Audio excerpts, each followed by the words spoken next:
টাকা নিয়ে টাকা ফিরে সবচেয়ে বড় দুঃখের বিষয় এটা রেকার হাজিরাতে 300 টাকা এই জাদুঘর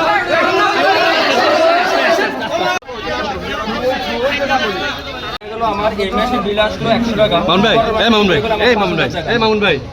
পাশাপাশি সোনামুড়ার মধ্যে বিদ্যুৎ লোডশেডিংটা প্রচন্ড হারে, ট্রান্সফরমার সমস্যা, বিদ্যুৎ লাইনের সমস্যা, বিশেষ করে বিলের যে সমস্যাটা স্মার্ট মিটারের, এগুলো নিয়ে আমরা আজকে যাতে করে আমাদের এনজিআর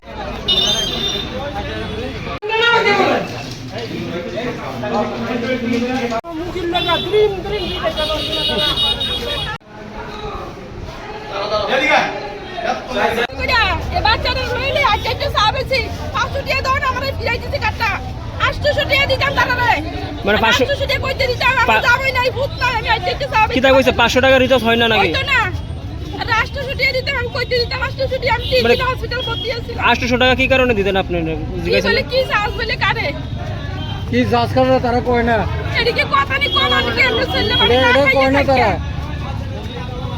এই বিদ্যুৎ বিলের নামে কন্টিনিউয়াসলি হয়রানি হয়, সেটা অনলি 1 মাসের জন্য না, কন্টিনিউয়াস। আমি আরেকটা জিনিস বলছি, যেমন পশ্চিমবাংলায় বিদ্যুতের যে স্মার্ট মিটার সেটা বন্ধ হয়ে রয়েছে, বন্ধ, সাধারণ জনগণ কিন্তু সেটা মানে অ্যালাউ করছে না। তাহলে আমাদের রাজ্য সরকার কেন আমাদের উপর সেটা চাপিয়ে দিচ্ছে? আমরা এখান থেকে আওয়াজ তুলে যাতে অবিলম্বে আমাদের স্মার্ট মিটার বন্ধ করা হয়। আমাদের স্মার্ট মিটার বন্ধ করে আমরা আগের যেইভাবে আমরা পরিষেবা পেয়েছি আমরা যেন সেম ক্যাটাগরিতে আমাদের পরিষেবা হয়। আগে আমাদের ইউনিট ছিল 2 টাকা 3 টাকা 4 টাকা, সেই জায়গাতে 8 টাকা 9 টাকা আজকে ইউনিট হয়ে গেছে।